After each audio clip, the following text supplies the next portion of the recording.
ساز زلال زندگی با کار جلا و روشنی می‌یابد و کارگران پیشگامان این حیات بدی و نشاط آفرینند.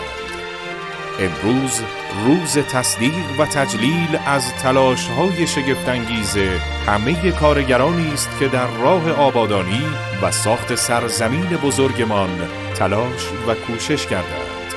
توان دست‌هایتان را می‌ستایم که آینه تلاش روزگارند. 11 اردیبهشت، روز کارگر گرامی.